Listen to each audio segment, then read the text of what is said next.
Good evening. How is everybody? Great. Okay.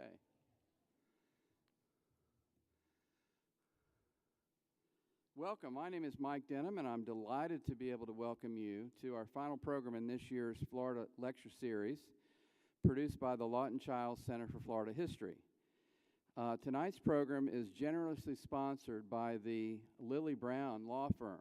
Do we have any representatives from the Lilly Brown Law Firm out there?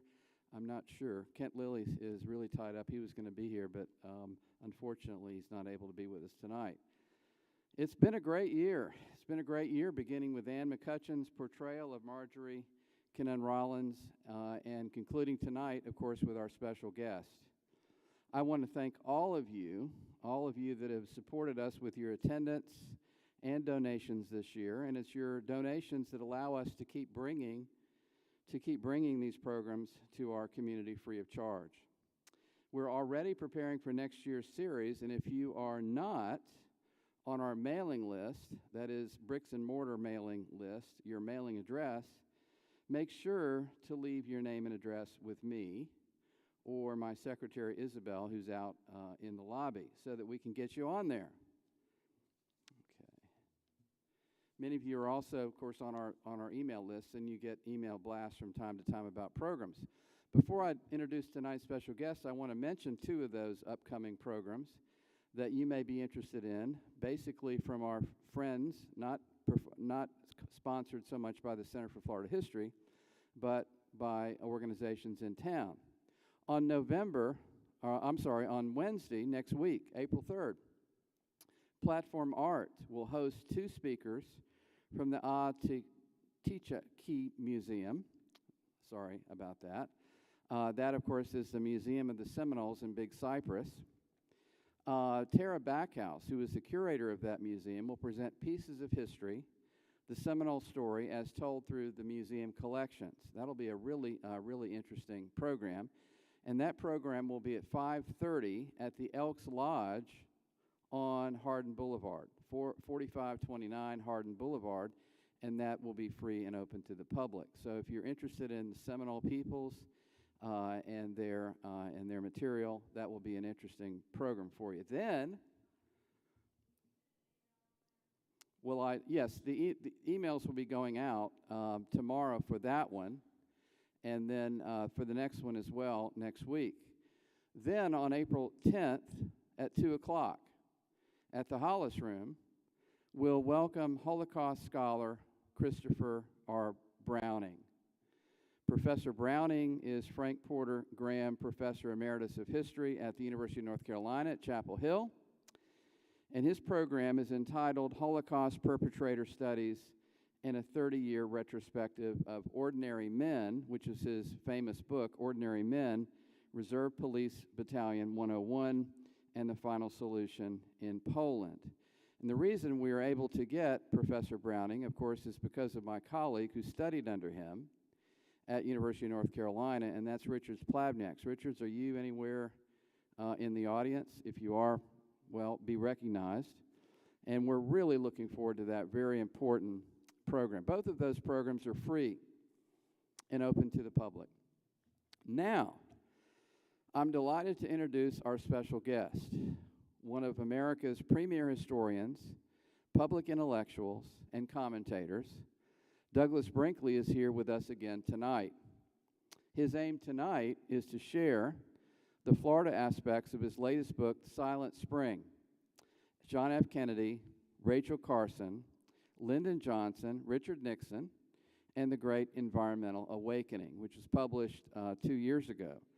It's the third installment of his Environmental History of America series. Silent Spring Revolution chronicles the rise of environmental activism during the Long Sixties, which really kind of bleeds over into the 70s a little bit. And it tells the story of an indomitable generation that saved the natural world under the leadership of John Kennedy, Lyndon Johnson, and Richard Nixon. Douglas Brinkley is the Katherine Tsanoff Brown Chair in Humanities and Professor of History at Rice University in Houston, Texas. And he is a frequent commentator on CNN. Today we had kind of an interesting ordeal regarding CNN commentating, but I won't go into details right now. I cleaned up my office so that he could be on CNN, but of course it turned out that we weren't able to use my office. But anyway, that's a long story.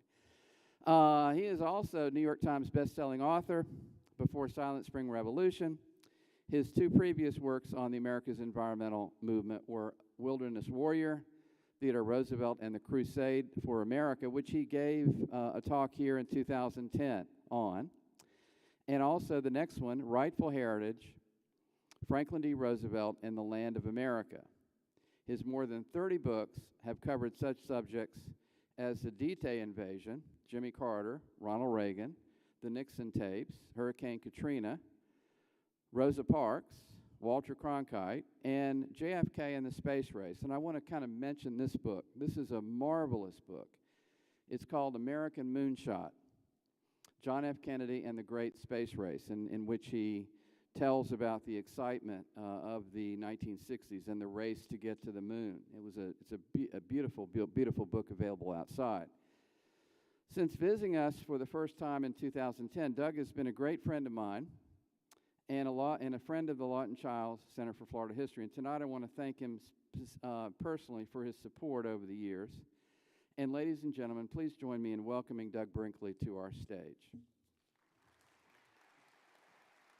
This microphone is kind of close, but you'll get the feel. I'll pick it. Okay. Hey guys, how are you? Yeah, that sounds pretty good.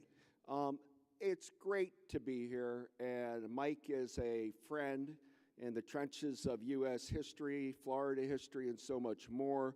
I'm a Detroit Tiger fan, and we won 1-0 today. And I know most people don't care, but in Lakeland, there are a few of you out there that care for the Tigers. Everything about Florida Southern College I admire, and I'm doing a little writing on a book right now about Frank Lloyd Wright, so I was able to poke around a little bit today. The reason, what's happening with, when I grew up, my parents took me around the country. They were teachers, and we would go around America in a Pontiac station wagon with a trailer, and we'd get to camp at all the national parks and state parks. And I never went abroad, except I went into Canada, but the net effect was I really got to see the scope of the United States as natural heirlooms, meaning the Grand Canyon and the Everglades and the Olympics and Jackson Hole, on and on and on. And when I had 3 kids, two of mine are in college right now. One is waiting for letters to find where she's going as I speak. When I started having kids of my own, I started replicating my parents' trips across America, mainly because I came up with the idea I was going to write a multiple volume history of the environmental movement in America, or perhaps put a different way, it was conservation. The term environmental doesn't really get used till the late 1960s. The term environmental movement didn't exist till 69 and as a phrase. So it was all conservation. But I finished what I was hoping would be a 3-part endeavor with the 3 great, spans of U.S. conservation. The first is Theodore Roosevelt as president, 1901 to 1909. As president, TR saved 234 million acres of wild America. And he created these categories. Like here in Florida, if you go to Sebastian, it's where U.S. Fish and Wildlife was born. That is our nation's first national wildlife refuge. It was called a federal bird reservation.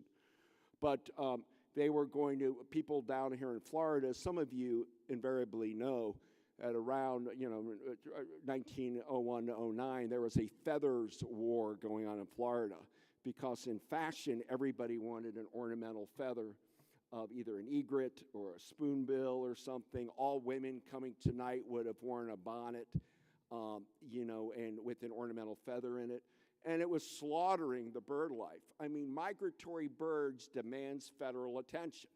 You can't have Audubon Society of Massachusetts doing all these protectionary measures only to come to Florida and be killed willy-nilly. And it was very complicated because Florida was a Confederate state in the Civil War, and Florida wasn't real keen on the federal government telling the people what to do with their land. And here, these people were coming saying, what's an egret? And killing them all, stealing the eggs. And there was a kind of extinction of species coming about. You all know about the bison, where there used to be 60 million bison across the Great Plains. And when Theodore Roosevelt went to hunt one, they were down to about 1,800. This was happening to bird life. And TR called in a lawyer, sat in the White House with Florida ornithologists, asked about the Indian River Lagoon, place Pelican Island there by Sebastian, and said, what will stop me from declaring it a federal bird reserve? And the lawyer said, well, there's this and Roosevelt pounded down and said, I so declare it. And he deeded that to BirdLife, and from that he created 51 others using executive power. And some are as large as the Yukon Delta, and in Alaska is the size of West Virginia. So it was he did all of that for species, and he also did modern U.S. Forest Service, National Forest. One July 1st, as president, he saved 150 national forests. If you look at a map of America, you'll see it, and it's just Theodore Roosevelt everywhere. And then he put things through national parks, like here in your state, something like the Everglades, which really got pushed through by FDR and Truman. That goes to Congress, and Congress gets to declare them. And then finally, Theodore Roosevelt used the obscure Antiquities Act of 1906 to create national monuments. He went to the Grand Canyon, stood on the lip, said, do not touch it, God has made it, you will only mar it, leave the Grand Canyon alone. And the Senate votes to let it be open for mining of silver, copper, asbestos, on and on. Roosevelt, unable to get his national park, used a poorly written clause in this Antiquities Act that was meant to save dinosaur bones and maybe some Native American pottery in the name of science. People out west were discovering, in land, a T-Rex or something, and the idea was if it belonged to the American people and you would rope it off and let archaeologists do the dig. Roosevelt applied that to 1 million acres of the Grand Canyon. It was meant for about an acre, 16. They said, how is this not a land grab by the federal government? How is this possible? And Roosevelt said the Antiquities Act says science, that he's allowed to do it, and there's no better place to study erosion than the Grand Canyon. And he got sued. The administration was sued. It went through the courts, and he won his cases. And that gave a precedent that presidents can sign with executive authority, create something as the Grand Canyon as a monument. You keep it in a holding tank and wait till the politics are right, and then you could boot it in to get it passed as a national park. This was the great era of conservation. That was our first movement. Second movement was FDR, 1933 to 1945, with Secretary of Interior Harold Ickes. They created over 800 state parks. They created all of our flyways. And they, like TR, his fifth cousin, they ended up saving everything imaginable they could during that period because land got cheap because of the Depression, the Dust Bowl. So FDR's New Deal would buy land and restore it and make it a reservation for bird life or for a species. And it was kind of a replenishing of America. We forget too often that the stock market crash of 29 is a financial disaster, banks foreclosing, and family businesses collapsing. But it was also an agro-environmental catastrophe because we weren't doing proper scientific farming, we weren't doing soil conservation properly, we were draining wetlands and swamps, not recognize them as being essential to ecosystems, and were given our comeuppance. And so the whole New Deal period is kind of a healing of the land of America and expanding TR's vision. Out of the Roosevelt years, one of the people, I'm going to mention Rachel Carson and her work with FDR in a minute. But those are the two big ones. Incidentally, to give you an idea of FDR, on D-Day, which anniversary coming up pretty soon, on June 6th, that big day of the invasion of Normandy, and all that transpired on Gold and Juneau and Sword and Utah and Omaha beaches. At that moment when all that was going on, FDR was sitting in the White House figuring out how to carve up Big Bend National Park in Texas. That may sound kooky to you, but the Roosevelts believed in how you can structure American land, life, natural resources in perpetuity. They were exemplary conservationists. FDR, no matter what application he had in his life for a job or had to put down what any of you do for a living, he would write tree farmer, because that's what he was. He sold trees. You know, Winston Churchill got all his Christmas trees from FDR. Roosevelt on the Hudson River in New York, FDR, he would take out ads in the New York Times that said, "Have a New Deal Christmas, buy a tree from President Roosevelt," in the newspapers. And then there's the third wave, and that's what my last book was, and that's the three presidents. There's not a Roosevelt involved. It's John F. Kennedy, Lyndon Johnson, and Richard Nixon. We call it the Long Sixties in history. It began in 60 with the election of Kennedy and ends in 1973 when things changed due to the Arab oil embargo and energy concerns, and also Nixon being faced by the difficulties of Watergate, being forced out of the presidency. Also a conservative movement that said enough environmentalism. We've got to now, we've done enough. We're starting to not allow commercial interest to develop enough in many places.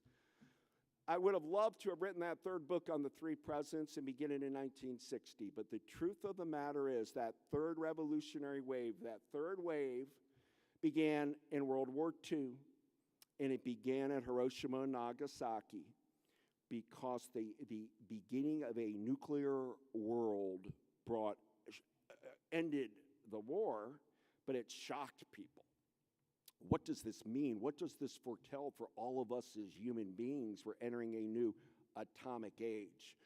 And the most of America, and when I say most, I mean virtually, almost everybody was cheering Hiroshima and Nagasaki. Science wins. FDR's executive order of the Manhattan Project came to fruition. No more American soldiers are going to die in the war. We can get back to normal in America. But there were two things: the nuclear weapons and the unleashing of chemicals during World War II, when FDR, who used to call himself Dr. New Deal, became Dr. Win the War. And this hurry up, let's win. There was nothing regulated. You could make any chemical and marketeer it very quickly. We weren't kind of slowing things down. We were exceedingly speeding them up. And the problem with the nuclear weapons was fallout. And we were shocked at what the radiation did when you see people like the journalist John Hershey, who later became JFK's great chronicler, but seeing skin melting off of people from the radiation sickness. How far it contaminated flora and fauna around Hiroshima and Nagasaki.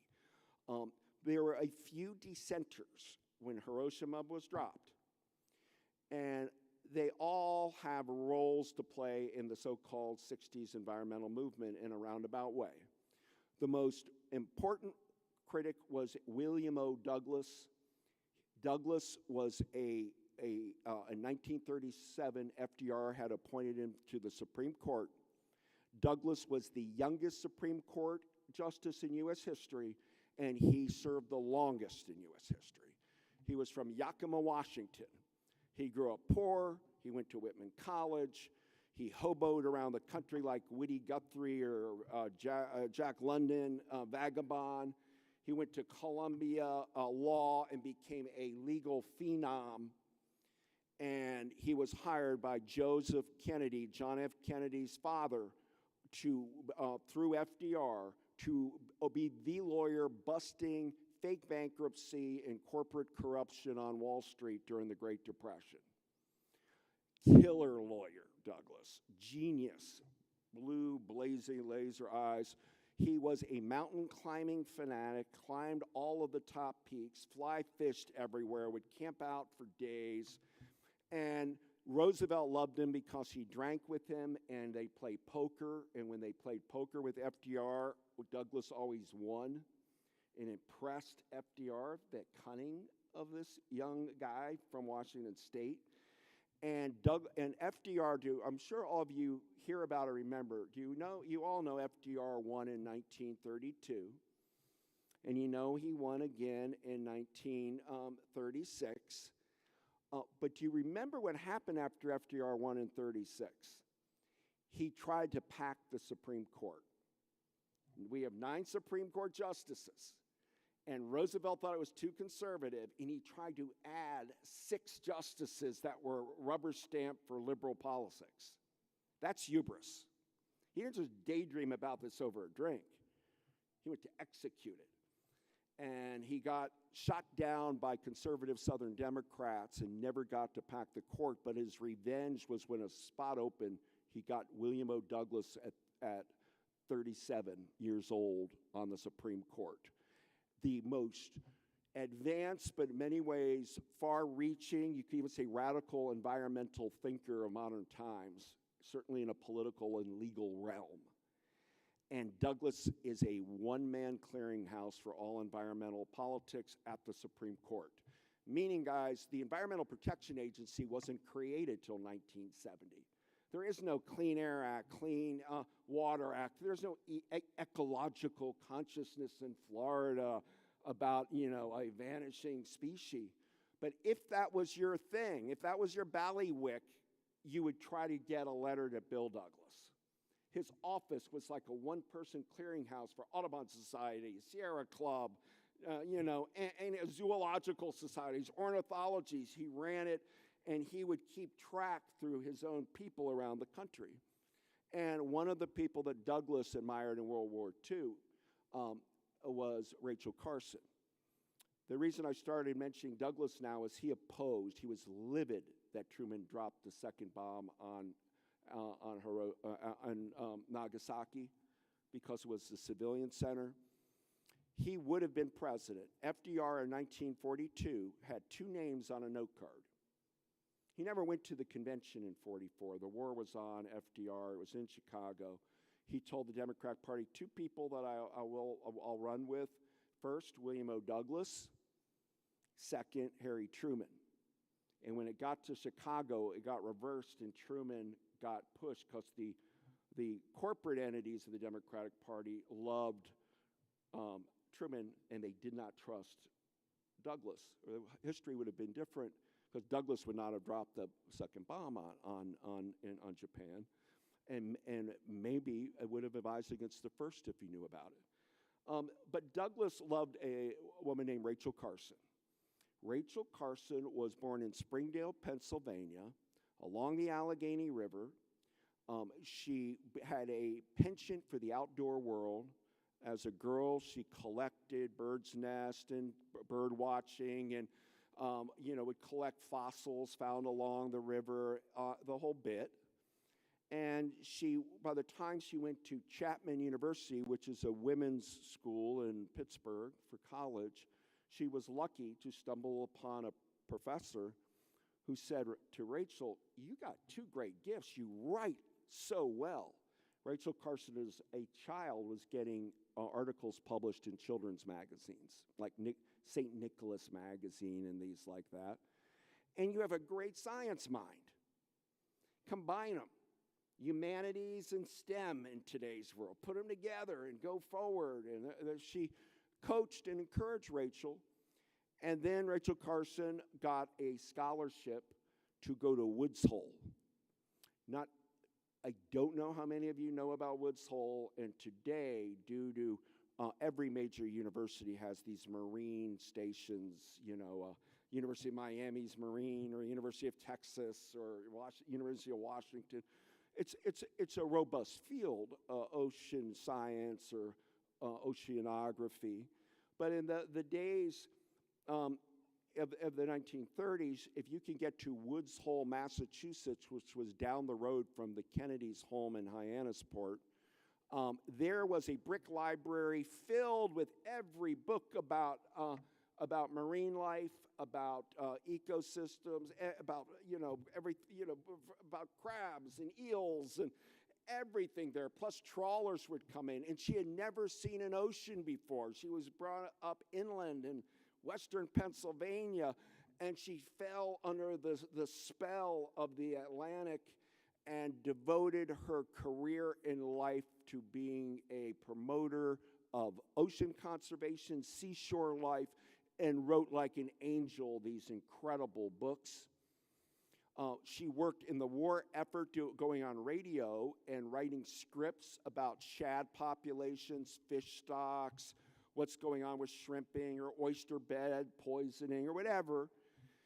And in 1946, she was appointed to write a group of booklets called Conservation in Action, where she would do like a guidebook for all of America's national wildlife refuges. And her books became big hits. If none of you have read a book by Rachel Carson on the ocean, she wrote 3, do. Best writer on oceans life ever.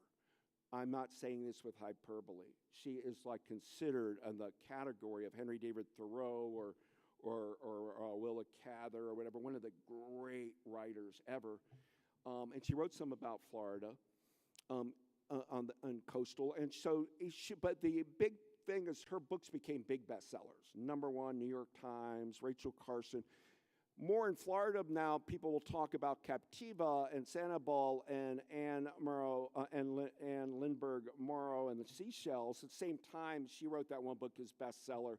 But after World War II, everybody got interested in oceans. Jacques Cousteau started doing ocean films and exploring our oceans. In Florida here, there's more lore almost about going to the moon and NASA. And, post-1957, Soviets putting Sputnik up, and we're dealing with, the Mercury astronauts in a capsule going up, and then the Gemini 2 and Apollo and all. But the ocean was that big, too. It's just space took over because of satellite technology, and its applications to military of going space, what you can do with missiles, which became a big coin of the realm. But in ocean worlds, Rachel Carson was supreme, winning National Book Awards. Your school would have been packed to the rafters if Rachel Carson would come. But she got concerned about nuclear fallout because after World War II, we were blowing up nuclear weapons. We detonated 1,154 nuclear weapons in the United States, detonations from 1946 to 1991. And most of it was in Nevada and the Marshall Islands. And everybody kind of cheered. In Las Vegas, the hotels would rumble from an atomic test, and people would laugh, and they were selling, souvenirs about Atomic City and, doing the atomic boogie or whatever. Because people didn't really start grappling with what this meant, this much nuclear testing, a nuclear fallout. Russia, of course, got the bomb in 1949. It's only one time in U.S. history where a country has a monopoly on nuclear weapons. The United States, 1945 to 49. So Carson, as a concerned scientist, she earned her advanced degree in zoology at Johns Hopkins, was worried about what this atomic fallout was doing. Also, a man named Barry Commoner got involved. Barry Commoner was a genius science guy, Harvard in World War II. His job was to concoct DDT, which I'll talk about in a moment, pesticides, how to spray it over American bases in the Pacific to kill mosquitoes and lice and the rest. But Commoner came to the conclusion that this was detrimental to human health, nuclear fallout, and he started doing experiments with teeth from people, babies, kids born pre-baby teeth, post out of St. Louis. He's kind of folding in the mix. And there becomes in the 50s a very big movement called SANE, S-A-N-E, with Barry Commoner, Rachel Carson involvement, Linus Pauling, a great Nobel Prize-winning scientist, and Coretta Scott King, Martin Luther King Jr.'s wife. In fact, Dr. King himself said, what good does it do to segregate the lunch counter at Greensboro, North Carolina, if the milk we're all drinking has strontium-90 in it and it's making us sick? And it was just escalating the testing. So this is starting to concern scientists. And in that same period, there's a man named Norman Cousins who wrote the first big dissent against nuclear weapons in a book called Is Man Obsolete? And Cousins is involved with SANE too. And then there's the anti-DDT movement post-war. DDT, as I mentioned, a miracle. If I was serving in Guam or Iwo Jima or wherever I went, I want to be doused with the stuff because malarial diseases you don't want to get. But we didn't know how much to apply, how much to spray, what was the right chemical proportion. We were winging it. And the evidence started coming in after the war that DDT could create big spikes in cancer, leukemia, and more.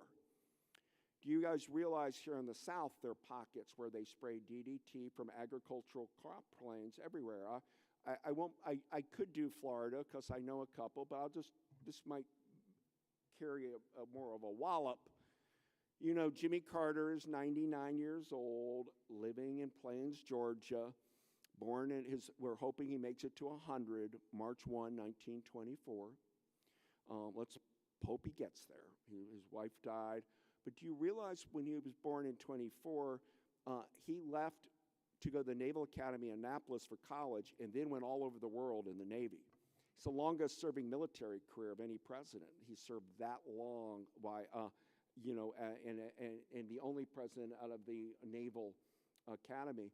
But meaning he was living in Connecticut, Rhode Island, Virginia, Hawaii. He had kids born in all these different places and worked on submarines in the Pacific.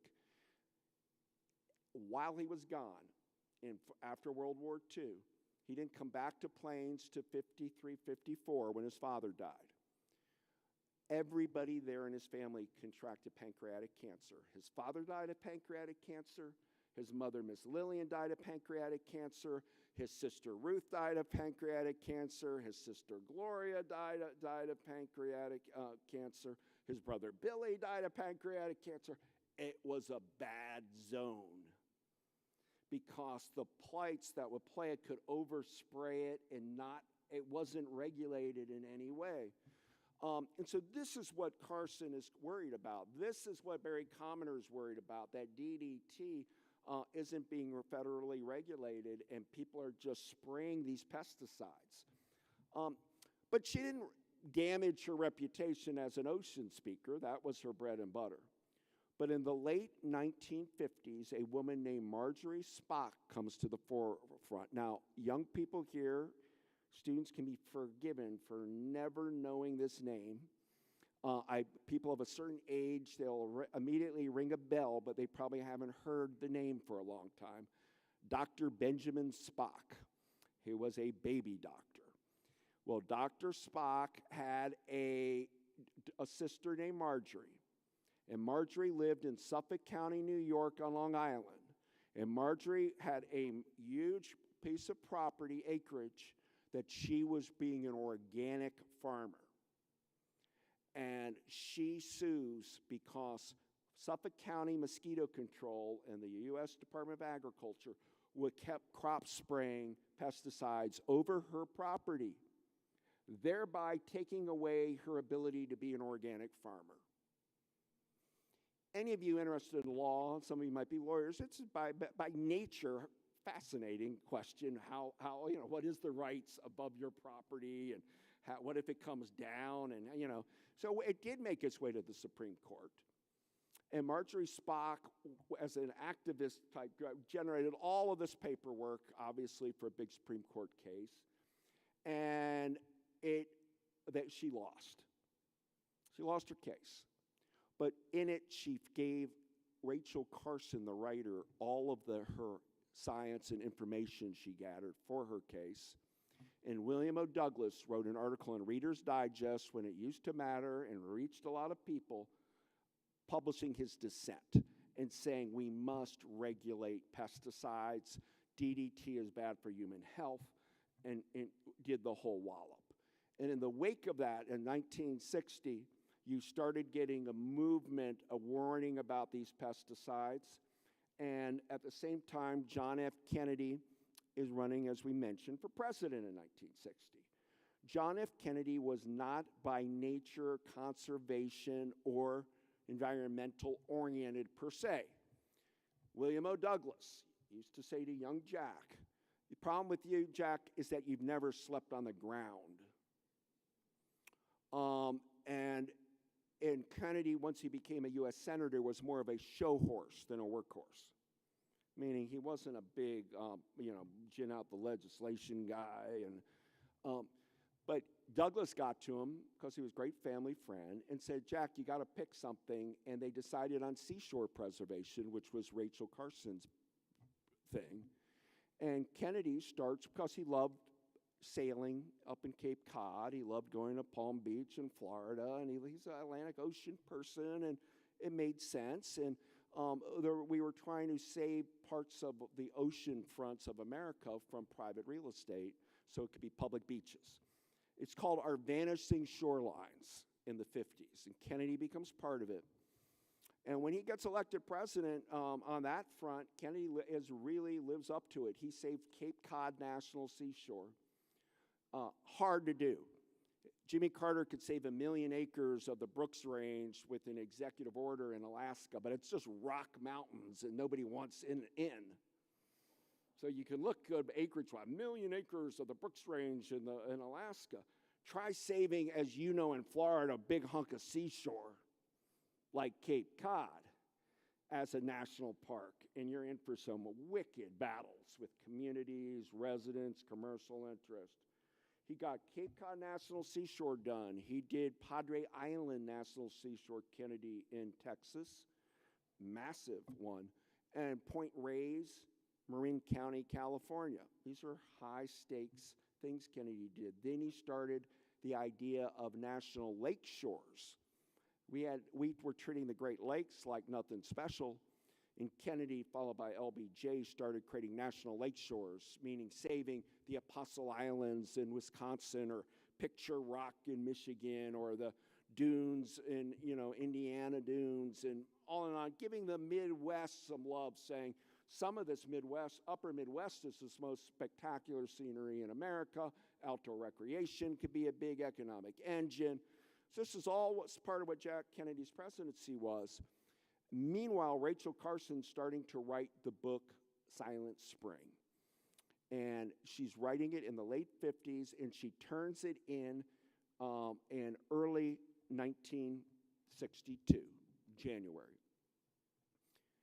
For the year she was writing that, she had breast cancer, and she had gone to Cleveland Clinic, she'd gone to Mayo, she met all the best doctors. It kept metastasizing in her. Basically, she's a dead woman walking. She had all the chemotherapy. She was wearing her wig and to hide from losing all of her hair. And she just kept working to get Silent Spring done. As soon as she finished it in 62, January, she gave it to Supreme Court Justice William O. Douglas, like anybody who wrote on the environment would do. And Douglas started marketeering it around the Washington government that it was coming out, became her super salesman. And in June of 62, the New Yorker published excerpts, and holy hell broke out. And it forced President Kennedy to go to the podium and was asked, what are you going to do about this pesticide threat he said, I know Miss Carson, and we're going to do a scientific investigation to see whether she's right or not. What's in that book, Silent Spring? Carson is envisioning a dead world where chemicals are killing our rivers, our lakes, our swamps. Places like the Everglades don't exist anymore. Your clean swimming holes don't exist anymore. That we so chemicalize the environment that things are die. But her particular aim was at chemical companies making DDT. Well, the chemical industry, just like there's a green lobby of environmental groups, there's an oil and gas lobby, there's commercial real estate lobby, there is a chemical lobby, and they hated the idea of this book, and they couldn't stand it. They tried to destroy Rachel Carson, and that's why the Kennedy administration brought in the top scientists to referee what's going on with all these chemicals. And the none of that is, it ended up that she wins, that the scientists read it all and find out, and indeed she's right. She will die in 1964, not long after her book. She did a debate on TV with Eric Severide versus Rachel Carson versus the chemical company, and she, from a media point of view, did much better because she had all the facts and knew what she was saying and spoke with a voice of authenticity, conveyed well. And, of course, Kennedy's dead in 63 in Dallas. But why is this book so important, 62? Okay, it busted. We didn't get rid of DDT in America until Nixon did in 1972. From Rachel Carson 62 to 1972, it's Richard Nixon's first EPA head, William Ruckelshaus, that again looked at all of the info and said, we got to stop using it. And we have stopped. In North America, haven't been using it. But that was called the DDT Wars from 62 to 72. Why is Carson such an important moment, that book? Well, rarely, I write about presidents for a living, do you see public policy in the world change from a book? Some people will say Thomas Paine's Common Sense in the American Revolution, the pamphlet. You can argue about the power of the Federalist Papers being published. You can talk about Harry Beecher Stowe and Uncle Tom's Cabin about slavery. We talk about Upton Sinclair when Theodore Roosevelt was president, talking about how dirty meatpacking and unsanitary the stockyards were of Chicago and changes federal policy. Ralph Nader in 1965 did a book called Unsafe at Any Speed, which really created why we're putting our seatbelts on when you leave here tonight and, safety in the car. So books are catalyst. But Rachel Carson really created a revolution, and I'm not using that lightly. Why? What is it about it? She did something very unique, and you're all living with it today. She took everybody's instincts that were part of the group that loved the outdoor recreation life or loved America the Beautiful, the national parks and rivers, and people with that sensibility, which Theodore Roosevelt and FDR represented. She marries that group to public health. Carson is telling you and you and you don't have to go to the Tetons. We don't care whether you want to go to Zion National Park in Utah, but your children are getting sick in your backyard. They're going to get ill, and if they swim in the river, if they play in the grass, all of these contaminants are on it. And your chances of your children living in clusters of cancer belts and all are very high in many places where their concentrations from our chemical industrial order. That gets recruits. When you're bringing it to somebody's own, my kid is different than outdoor recreation. Now it's people that didn't care about this saying, get these chemicals out of here. I don't want to live near those places any more than people didn't want to live near a nuclear waste site. And we've never stopped. That marriage of 62 gives birth to the term environmental movement. It's why every university everywhere now has environmental lawyers, earth science programs, ecology, Earth Day, climate action, and all. It started this connection between the natural world and loving it in even a romantic way of poets and the things, and married it to it's a matter of our lives.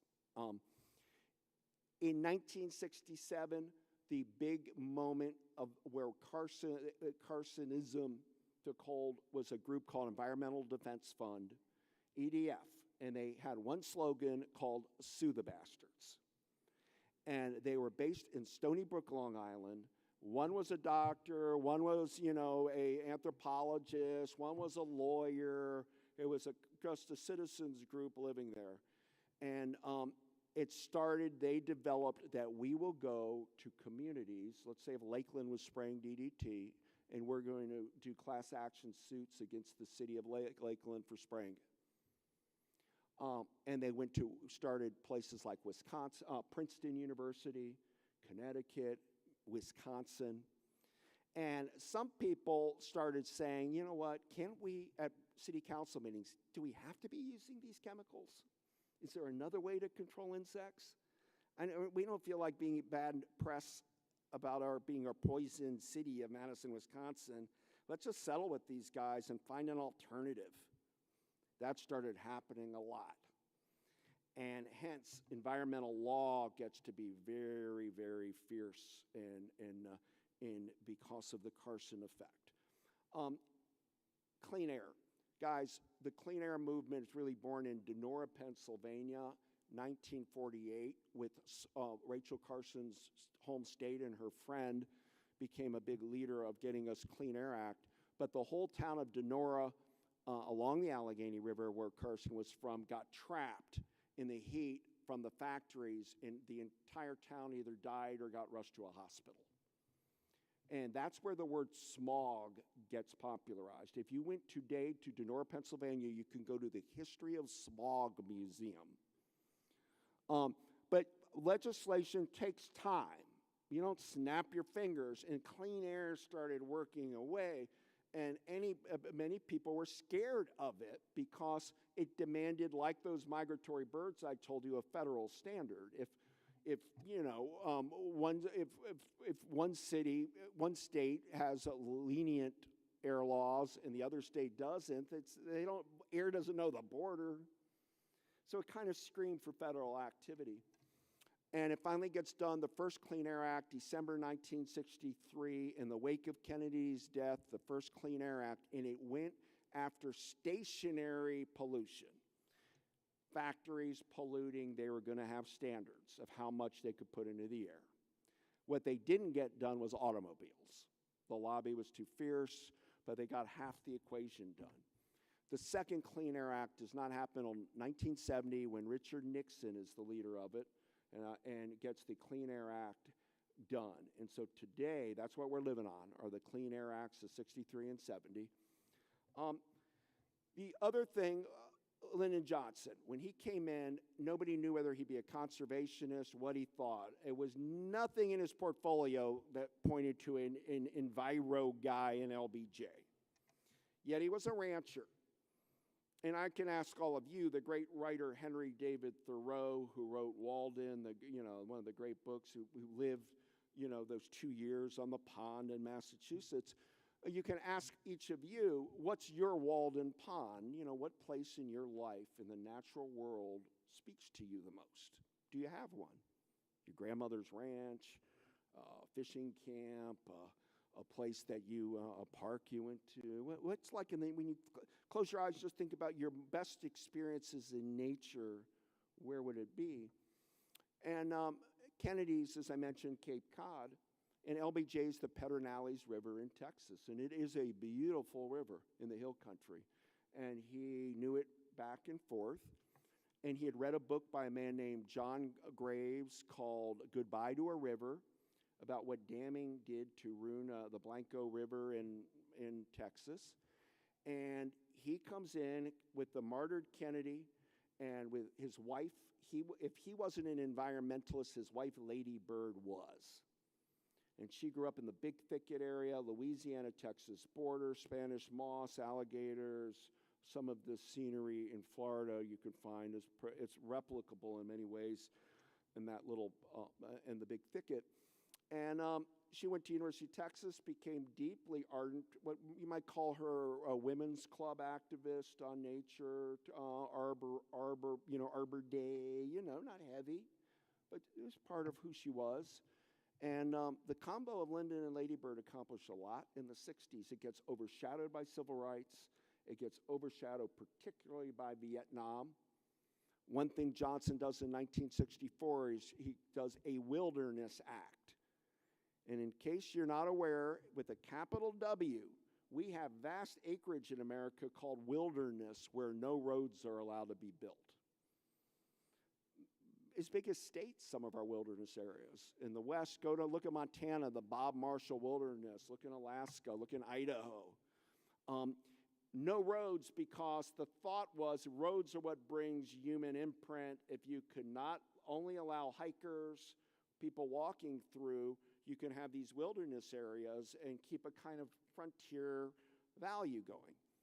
I love what happened when FDR had to confront it. Some people say our first wilderness area is Kings Canyon National Park in California, where a young unknown photographer named Ansel Adams took these gorgeous photos of Kings Canyon's landscape.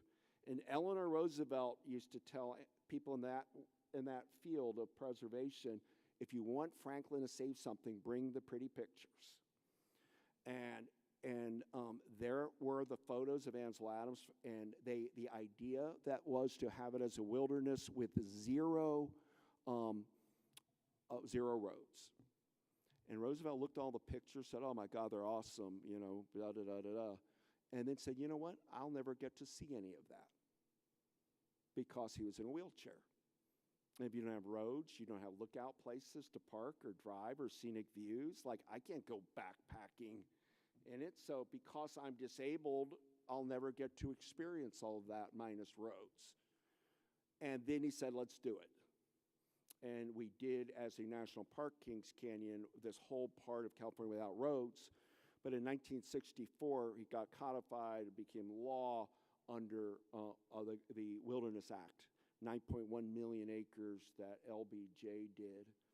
Then he continues pushing things. There's no reason you all will know the name, but a famous person, the first head of the EPA named William Ruckelshaus, got tied up in Watergate going after Nixon, a Republican from Indiana, retired for most of his life in Puget Sound, Washington State. I did his oral history of him for University of Washington and Washington State University, both. And his big thing, he said, problem with you people that write, meaning me, that write about the natural world is you love to write about John Muir and the beauty of Yosemite and the gorgeous nature and all of that, when really the whole revolution was about sewage treatment. And nobody wants to go do their PhD in sewage treatment history. It's nothing romantic about it. There's nothing, The point being, a good one, a big thing that happened in the 60s and 70s was we were demanding sewage treatment standards throughout the country.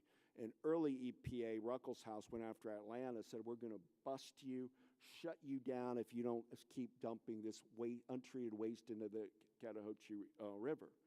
And they did that in Cleveland, and they did that. They're the cops, send a loud message. We mean it. We can't we've got to have sewage treatment. Municipalities have to treat sewage properly. But the romantic part of Lyndon and Lady Bird's tenure in the White House was, she fought for wildflower protection. She was angry about the vulgarization of highways, maybe too many billboards and all of this. But really what she did best was travel. And she went down in a whitewater rafting in Idaho, Snake River, and she hiked the Rio Grande area in Big Bend. And she, more than anybody, worked to save the great redwood groves of Northern California. And they promoted the North Cascades in Washington State, a beautiful wilderness up there. And she became, as a first lady, synonymous with the natural world, did incredible work. But the problem was, by 1968, when Lyndon Johnson started the presidency, he was thinking he was running for president in 68. But the Tet Offensive happened in Vietnam, meaning South Vietnam got ransacked by the North, Viet Cong and the like, and it looked like we weren't going to get out of Vietnam quickly. And in March of 1968, Walter Cronkite, the great CBS anchor, went on TV on a nightly program called Vietnam: Who, What, Where, When, and Why, and basically said, we're failing in Vietnam. We probably should say we were trying to help democracy, but we came up short and bring the troops home. But there were other reasons Johnson made that historic decision in March of 68 not to run for re-election. Lady Bird said, you're not running. You got a bad heart. You've got high blood pressure. You're not sleeping. You're insomnia. You're going to die. We're going back to the Pedernales. And Johnson boldly decided not to run. But that year, he continued fighting for conservation. So by the fall of 68, when everybody's looking at George Wallace, the independent, versus Hubert Humphrey, the Democrat, versus Richard Nixon, the Republican, Johnson did things like created our national trails, saved all of our trails like the Appalachian Trail, Pacific Crest Trail, a whole trail system of the country. He did wild and scenic rivers, where hunks of rivers can be declared wild and scenic and aren't able to be, they have to be try to stay as close as possible to their natural state for stretches of it, so we don't destroy our riverine culture with pollution. He got done places like Redwoods National Park in California, North Cascades, and much more. Why didn't he get credit, LBJ? Because of Vietnam. I mean, here we're saving the gorgeous North Cascade wilderness while we're dumping Agent Orange in Vietnam to kill all the tropical forest and contaminate it. And so his conservation, LBJ, was about America the beautiful, and not a global sense of it. But he's important, and he probably should be honored, and certainly Lady Bird should for the work they did. Something else, guys, in the 60s, until I get to Nixon, today you'll hear the term environmental justice. That means poor people, and particularly people of color, paying a brunt of our industrial society. For example, the Montgomery bus boycott of December 1, 1955 with Rosa Parks. The point of sitting on the back of the bus wasn't the indignity of it. If it's 100 degrees in Alabama or Tallahassee, or pick your city, 100 degrees, and you sit there. At those days, it was black diesel, no air conditioning, and that black soot would blow in on you while you're sitting in the back. It's environmental. It's your health in the environment. There are people doing quick sub-communities that built things on toxic waste sites or schools and never told anybody about them. In the 60s, the biggest people protesting pesticides were the United Farm Workers Union out in California, Cesar Chavez and Dolores Huerta, and our agricultural workers, Mexican, American, Filipino, are getting ill from all the sprays and all on the crops. And they had movies, The Shame of Harvest, of children being born deformed and all out there. So it was, how do we deal with these chemicals, and what do they mean, and why are poor people paying a bigger burden than others is coming to the forefront. At the time, Dr. Martin Luther King was murdered at a sanitation strike in Memphis. But out of that crazy 68, Richard Nixon wins. And anybody in the environmental space was like, oh no, we're really in trouble now. Nixon had no real record of environment. But Nixon appointed as his domestic advisor a man named John Ehrlichman, who went to prison for Watergate. And Ehrlichman was an early land water lawyer, got his law degree at UCLA, moved to Puget Sound, meaning Seattle area, and became a NIMBY lawyer for rich people, not in my backyard. And the best parts of Seattle, where the most wealthy people lived, they would hire Ehrlichman's firm to stop an aluminum plant coming near where they lived.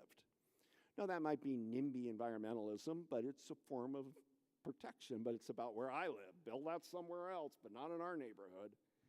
And he knew his stuff, Ehrlichman. He was a great lawyer.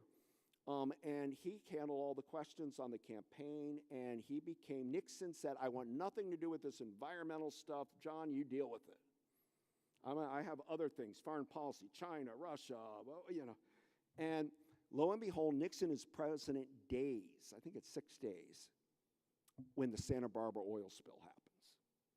Barely inaugurated. And all of this paradise of Santa Barbara has oil waves and goo on the beaches.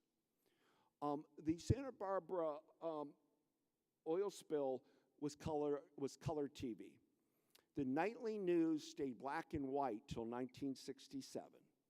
In January 69, it's all color TV, and you're watching your news, seeing Santa Barbara paradise with oil, birds stuck in the oil, unable to take flight. Catastrophe, environmental catastrophe by anybody's standard. First instinct to Nixon was to minimize the disaster. Wasn't that bad, we'll get it cleaned up. He did something smart. That may have been dumb, but he did something immediately smart. Within hours, he dispatched Walter Hickel, his Secretary of Interior, to Santa Barbara to be on the scene, meaning the day of kind of thing. And Hickel calls the White House and says, reverse course, it is a disaster. You're not going to be able to pretend this isn't a big deal. And guess what? Just let's blame Johnson. Blame the Democrats. They were the ones. We've been in 6 days. This is their foul up where we've inherited. We don't have to have mud on our face. What do? Which is true enough. And Nixon rolled into it, and he went out there to Santa Barbara, and he talked to people. And we read historians other people's mail for a living. And I've seen the bags of mail that are sent to Nixon from California. It's a Republican, wealthy Republican, Santa Barbara to Newport Beach to, San Luis Obispo, angry about this spill.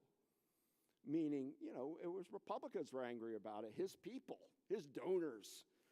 Don't, if something horrible happened here on the coast of Florida, it's not a Democrat-Republican thing. It will be Vero Beach angry as a community, And Nixon took great notice of all of that.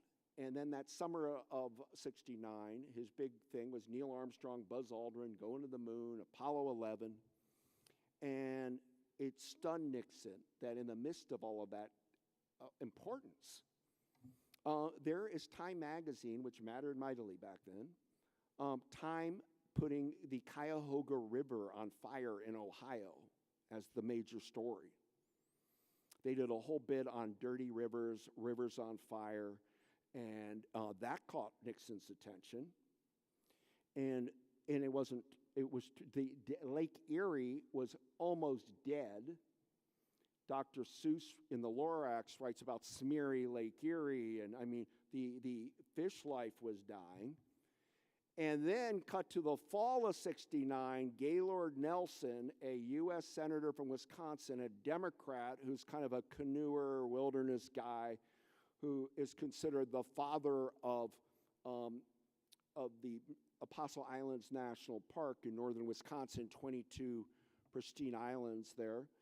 Nelson gets a eureka moment on an airplane that we're going to create what becomes Earth Day, an ecology day. A sit-in. Vietnam War protesters would hold sit-ins. Well, we'll do a sit-in on behalf of Earth. And the date gets picked, April 22nd, 1970, for the first Earth Day. Nixon's watching all of this, and he's feeling as a chess player that he's being painted in the corner as a bad guy. And he did not like any of the Democratic liberals because they were all opposed to the Vietnam War. George McGovern was opposed to the Vietnam War. Eugene McCarthy, Frank Church, Birch Bayh. It's an endless list of anti-war Democratic senators. You know what Democratic senator was pro-war or backed Nixon's war? Scoop Jackson of Washington State. They used to call Jackson the senator from Boeing because Washington had so much military expenditure. And so he was a big hawk Democrat on defense, but he also was a outdoor environmental enthusiast. And Nixon's biggest enemy, Nixon famously, as some of you will remember, kept an enemies list. The number one person on his enemies list was Senator Ed Muskie of Maine. Because Muskie was going around calling himself Mr. Clean, I'm the face of conservation, I'm the clean air and water guy. And Nixon smelled that was going to be who he ran against in 72, not George McGovern, but Muskie. And Nixon went to scoop Jackson and went through Ehrlichman, and they cut a deal with Jackson and John Dingell of Michigan, a congressman, and said, we'll take your entire environmental package, but Muskie can't be at the White House for the signing. I don't want to hear Muskie's name. The credit will be me, Nixon, and you, Scoop Jackson, a Democrat. And on January 1, 1970, to the surprise of the press, before the football games on TV, Nixon, looking over the ocean, signs NEPA, the National Environmental Policy Act. And NEPA is game-changing when Nixon signs it because NEPA forces environmental impact statements. That you're not going to go build, the government's not building an aluminum factory if they don't show on what this new construction does to the environment. You're not going to build something here in Florida along the coast. You got to have an environmental impact statement. I hope you all can see how that's game-changing in the realm of environmental law and corporate world. And Nixon, just like Nixon went to China when he was an anti-communist, Nixon signed the big environmental law even though he wasn't an environmentalist. And then his State of the Union address, pull up Nixon's State of the Union address of 1970. It's like half of it is about the natural world environment. You could put it up as never has a president spoken then or now about the natural world like Nixon in 70. Meanwhile, he's terrified about Earth Day because he sees it as a pinko commie plot. You can put quotes around that. It didn't smell right to him because suddenly every college in America was getting Earth Day billboards, speakers, film footage, like mushrooms just sprouting across the land. And Nixon asked the obvious question, who's funding this? How many people are on the Earth Day payroll? How does this happen? And his suspicions, they looked in, and he was right. It had one person mainly funding it all. It wasn't George Soros. It was Walter Reuther, head of the United Automobile Workers. Reuther was the last green labor leader. Reuther believed that if you lived in Flint, Michigan, you demanded as a factory worker to make sure that you were getting that a worker can have clean lake, clean water, Michigan environment, wherever your factory is needs to be green and clean. And he had funded Cesar Chavez's marches with the United Farm Workers. In fact, all of the Chavez papers are at the Walter Reuther Library at Wayne State. He funded Martin Luther King marches, Reuther. He died days after Earth Day. His plane went down in a weird crash with his wife. They both died days after that first Earth Day. And Nixon dispatched FBI and others to track these groups of environmentalists to see if who was beyond Reuther, what's going on. And the reports are kind of comical because coming back to there was some pot smoking, people playing Frisbee, there was music, nothing. And Nixon was playing it both ways. He gave his Interior Department Earth Day off, and he filmed himself in a suit shoveling dirt on the White House, planting a tree. But meanwhile, he was spying on domestic spying on these environmental groups. And he came out okay. Nobody was crazy. It wasn't an anti-Nixon Day, Earth Day at all. It was an ecological teach-in as advertised. Yes, it had a sharp edge against the administration to some, if you read deeper, but Nixon took it as a win. And that summer, Nixon creates the Environmental Protection Agency with Scoop Jackson and Dingell, Democrats, and Ehrlichman doing the paperwork. And the EPA is created the summer of 70, and the EPA opens its doors in December of 70. And the first head of it, William Ruckelshaus, was a deeply honorable public servant, and EPA started busting polluters. Polluters that weren't adhering to the NEPA, environmental impacts, companies that weren't listening to the Clean Air Acts, and weren't following the Clean Water Act of 72. And they had to make examples. You all know about Brown versus Topeka in 1954. That's when our schools get integrated, the end of segregation. The entire civil rights movement of King after Brown in 54 is about implementing Brown.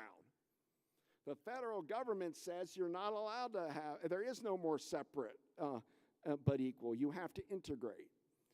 You started getting, in the environmental realm, EPA telling people, I don't care what you think, you got to follow the law of the land, NEPA, Clean Air Acts, Clean Water Acts. And I just will say as a tangential side note, that first Earth Day was really got consciousness due to the arts. People like Joni Mitchell, and she did a famous song about you're paving paradise in Big Taxi. Pete Seeger on the Hudson River and Clean the Hudson, and Andy Warhol did a whole series of endangered species, and Robert Rauschenberg of Florida, modern painter, did the first Earth Day poster, and Marvin Gaye, great rhythm and blues soul singer, did Mercy Me, the Ecology. And it's a zeitgeist. It was the people demanding it. It wasn't Democrat, Republican, Nixon, Johnson. They were serving the American people that said, we gotta get our acts together. And guess what, guys? December 1973, the Endangered Species Act. Guess what it passed the Senate by? 92 to nothing. No polarization. It had pulled through Nixon, and the Democrats, who were worrying about other things, had pulled together on the environmental conservation space. It's Nixon who personally, through Nathaniel Reed in Jupiter Island here, stops the Everglades from being an airport on the top of it, which would have cut off some of the water flow. Meaning it was real. Nixon's doing things like us creating the Golden Gate National Recreation Area in California, and Gateway in New York. And it was a bipartisan event, and then it ends in 73 at the end. Why? The big one was what I mentioned at the outset, the Arab oil embargo. Suddenly, people's gas prices were going up. And the oil and gas people said, we told you so, meaning all of by our support of Israel caused, which Nixon did very ardently, but it created the Arab oil-producing countries to make our prices go up to the point of long gasoline lines and the rest. And meanwhile, Nixon's just mired in Watergate. His presidency's running out of gas. And guess who, we spend too much time on the Washington Post and Woodward and Bernstein going after Nixon. Nixon could have survived. It was the conservatives of the Republican Party that went after him. When Barry Goldwater went after him, representing chambers of commerce and oil and gas people, and told Nixon, you've lied to us, we're done with you. It was a block. And Nixon was playing games with the left on the environment for his own legacy. China, I'll be the one who broke through. Now I'll switch. I'll be the environmental president. He was pro-affirmative action, Nixon. He was for promoting a 4-day-a-week work day, not 5. Nixon. But the hard right had it with him. And the left loathed him. The killer of Vietnam and, all the rest, Cambodia. And he a man without a home, Nixon. He had won the biggest landslide in American history in 72. And, of course, he quits, and that whole movement lost its thunder. Jimmy Carter did some cleanup work in his presidency, got Superfund site designation of toxic areas being declared that. He had to deal with the problems of nuclear power, which is a whole different issue of a nuclear power plant, 3 Mile Island. One of the big victories, guys, when we look at how to use nuclear power, and is it better than fossil fuels? What really stunted the growth of our nuclear power was California Electric choosing their big atomic nuclear campus at Bodega Bay, California, on the ocean, because they were going to build it on the San Andreas Fault. And that allowed a coalition to say, you're building a nuclear power campus on a fault? And they won, meaning the environmental groups won, stopping them from building it. And from that point on, being anti-nuclear became part of a green movement. Today, we're reassessing whether we need to, our energy needs, and what role does nuclear play. But that moment hurt it. And so here we are. We are now in an election season, and we know that we're in the age of climate. I don't think climate denying is, but it's is alive and well. But I think, what do we do? And it's hard. And this period I wrote about, America, we could deal with U.S. policy. Now we're dealing with a global situation. I mean, we can do what we can and will do on the environment, but what about China? And they're increasing their coal while we're trying to get rid of coal. And what about what is Russia doing? And it's global. Just like I mentioned, birds know no boundaries of the air, or smog doesn't. This climate fossil fuel is a global problem, and there aren't any easy answers because it's a process. It's going to take time. And many people feel we're racing against it, against the clock. We're way behind. That's not part of my lecture today. I will just tell what I tell young people. Have fun saving the earth, meaning there's plenty of things to do. If you don't get ill and depressed over climate to the point you're just functioning and thinking it's an apocalyptic tomorrow, work local state parks, work local waterways. Try to save what remains. You can be if you love the natural world, be engaged. And you can only give it an hour a week, give it an hour a week. You can do 20 hours a week, give it 20 hours a week. But be conscious how much we all owe, this planet Earth. And I'll end by telling you, I've interviewed the astronauts for NASA, and all but Neil Armstrong. They all thought they were going to the moon. And their takeaway from these are engineers, science people, their takeaway was, oh my God, seeing lonely planet Earth, just sitting there, blue, green, white. I mean, we're all here on this planet together. You're not seeing the borders. You're not seeing, it's just, it was almost spiritual, even for astronauts that weren't psychologically geared to be romantics or a spiritual realm. And so remember that we got to this is our home, and we got to do things. We have to fight for it. I come to Florida because of the beauty. There are shopping centers everywhere. There are housing places everywhere. But it's the natural world of Florida that always makes me want to come here. Your coast and your waterways and the amount of interesting flora, fauna in the state. So work to protect where you live and make sure that we don't stamp out all of that was magical about Florida in the first place. Thank you, guys.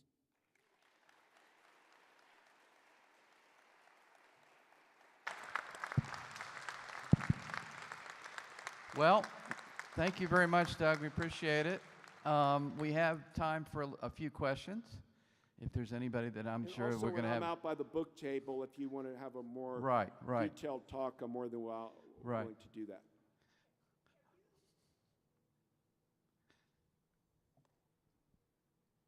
Have you written or read about the homegrown national park that Doug Tallamy is proposing? I'm sorry. It's something called Homegrown National Park. And Doug Tallamy is an entomologist who is trying to get people to plant enough native plants in their yards to improve the ecosystem totally. This would be true if you lived in Nevis or in China or wherever, that you need to plant the native plants that are there. But there's an organization called Homegrown National Park. It has more territory if we can get it to be what it is. It's to take lawns, instead of lawns, to have people grow native plants in their yards. Thank you so much for real that. eco-project. Homegrown National Park. Well, I can't grow lawn anyway in my front yard, so I need to find out about this, yeah.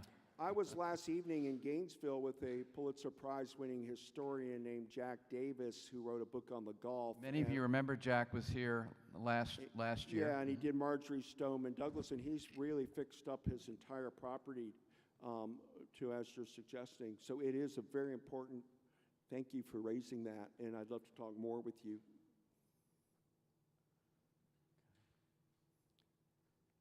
Anyone else?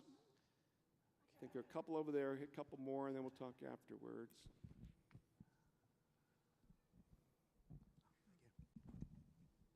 I actually took some amazing environmental science classes at UC Santa Barbara in the late 80s, and so here, obviously the oil spill is indelibly in my mind, and lots about Rachel Carson, so hearing those again tonight just kind of brought back a lot of memories.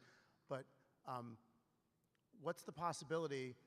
Paris Peace Accords, we have Obama, we have Trump not wanting anything to do with it. We have Biden trying to make changes. We have the EPA possibly being strangled by the current courts. What's the possibility in the future of volume 4, maybe, please? Yeah. That's what I'm waiting for, the fourth wave. I try to tell you in America, you know, the TR, FDR, now the Silent Spring, Carson thing. Fourth wave is about climate. And we thought when Al Gore was almost there, well, that may have been prioritized. And it was bipartisan, a lot of this for a while. But now people are just in their silos. And, you know, there's not a lot of crossover. Yet, you see artist or a painter or Greta or, you know, somebody like gets our attention. I don't like that we're going climate disaster to climate disaster, and we only talk about things right when some big thing hits. And I don't know whether Biden needs to be declaring events climate emergencies when they hit. But we're going to be dealing with this and particularly here in Florida in many California and New England. I mean, everybody's going to be hit in one way or another. So I don't have ability to have prophecy, and I don't know when things will kick in, but I do believe that the baby boomers didn't fail. The sense is everybody knows about environment. You have students here majoring in environmental studies, people doing earth science, people doing biology. There's kind of an educated, that we fertilize kind of an understanding, not large enough, maybe it's too university-centered. Maybe we need to teach in high school, deal with this nature deficit disorder and get back to teaching people secrets of the natural world and all that. But we're getting there. People are. So today you might think, well, I'm just helping save the manatees, and I give them $25, and I go kayaking once a year. I'm not really doing much. But if you're networking online, staying in touch with one group, there'll come a moment, I think all those will come together and do the demand that now we hear only sporadic demands. I'm not even convinced if it's Trump, Biden, if they debate. I'm not suggesting they will, but I'm not even sure climate will be a top issue. Yet a year ago, when it's burning in Hawaii, Maui fires, or it's burning in California, it's climate. Oh, now we're on to this. Now we're on to this. Now we're on to this.